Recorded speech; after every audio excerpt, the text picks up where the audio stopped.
Olhem bem para este padrão triangular de números. Muita gente deve reconhecer, talvez de alguma aula de matemática, não é?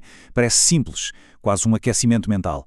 Mas e se esta forma tão familiar esconder segredos milenares e padrões que governam tudo, desde a probabilidade até à própria natureza da realidade? Então, vamos começar já com uma provocação.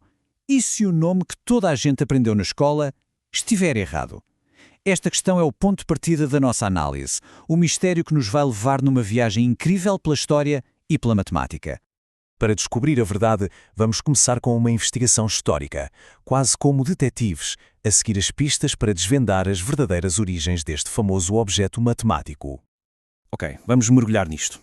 A verdade é que o conhecimento sobre este triângulo existia séculos, se não milénios, antes de Pascal. Lá na Índia, por volta de 200 a.C., um matemático chamado Pingala já trabalhava com as ideias por trás disto. Na China, do século XI, Jia Xian usava-o para resolver problemas bem complexos e Yang Hui documentou-o em 1261. Só muito, mas muito tempo depois, é que ele chega à Europa com Tartaglia e, finalmente, em 1654, Pascal publica o seu famoso tratado. A pergunta que se impõe é, se tanta gente o conhecia antes, por que é que ficou com o nome de Pascal? Bem, a resposta parece estar numa mistura de fatores.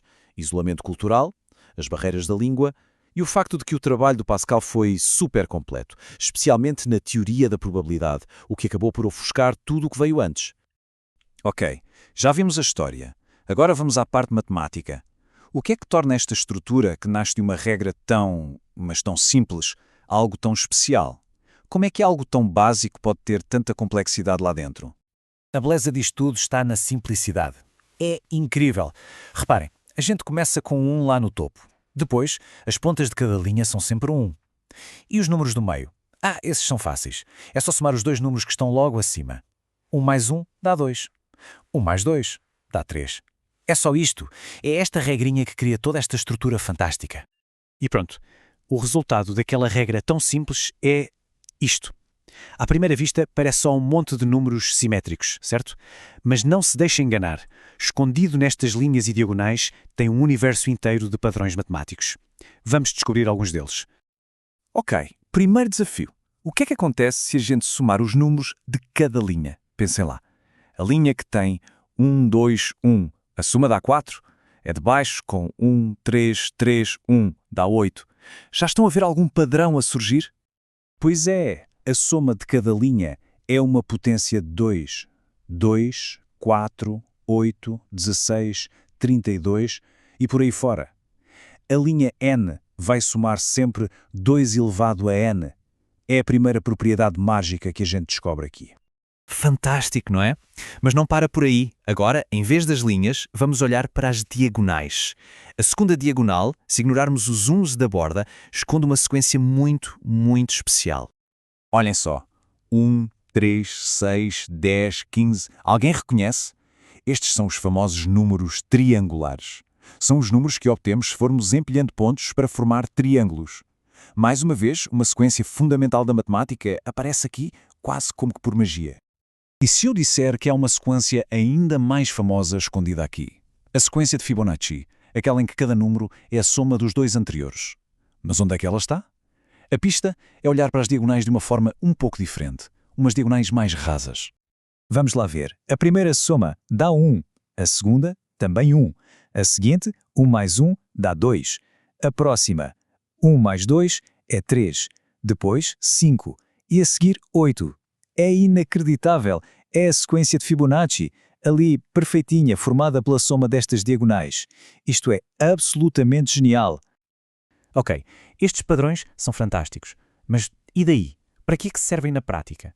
Bem, vamos ver como estas ideias abstratas se aplicam ao mundo real. É quase como se o triângulo fosse um guia para a realidade. Foi aqui que o Pascal brilhou. Ele conseguiu ligar este triângulo à probabilidade. Imaginem uma situação simples, lançar uma moeda ao ar várias vezes. Quais são as probabilidades de sair cara ou croa?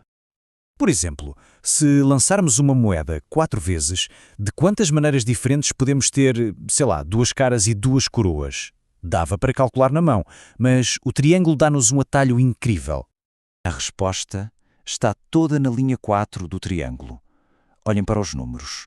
1, 4, 6, 4, 1. O que é que isto significa? Significa que há uma maneira de ter 4 caras, 4 maneiras de ter 3 caras, 6 maneiras de ter 2 caras e 2 cruas, e por aí adiante. A resposta já estava lá, à nossa espera. Mas a magia não acaba nas probabilidades. Agora vamos fazer algo completamente diferente. E se, em vez de valores, tratássemos os números como se fossem instruções para criar arte? Uma ponte inesperada entre a matemática e o visual. E a regra para isto é tão simples quanto a que criou o próprio triângulo. É só isto. Se o número for ímpar, a gente pinta a célula. Se for par, deixamos em branco. O que será que acontece quando aplicamos esta regra tão básica? O resultado é este padrão absolutamente espantoso, um fractal conhecido como o triângulo de Sierpinski. Reparem bem na beleza disto. O padrão grande é feito de cópias mais pequenas dele mesmo, que por sua vez são feitas de cópias ainda mais pequenas. É uma complexidade infinita a nascer de uma simples regra de par ou ímpar. Depois de tudo isto, seria fácil pensar que um objeto tão antigo e tão estudado já não tem mais segredos para nos contar, certo? Errado. A verdade é que este triângulo continua a ser uma fonte de mistérios que desafiam os matemáticos de hoje. Vejam só a conjetura de Singmaster, por exemplo. Sabe-se que o número 3013 aparece 8 vezes no triângulo. A pergunta é, será que existe algum número que aparece 9 vezes? Ou 10? Ou mais? Ninguém, até hoje, conseguiu provar que sim ou que não. Isto só mostra o quão profundo este objeto aparentemente simples consegue ser. Esta citação resume na perfeição a essência de tudo o que vimos. Não é só uma tabela de números. É como se fosse um mapa de conexões. Um pequeno universo que reflete a estrutura profunda da matemática. E assim, terminamos com esta ideia para refletir. O triângulo de Pascal ensina-nos que, às vezes, os segredos mais profundos do universo estão escondidos à vista de todos, nas formas mais simples. A pergunta que fica é: onde mais é que devemos procurar?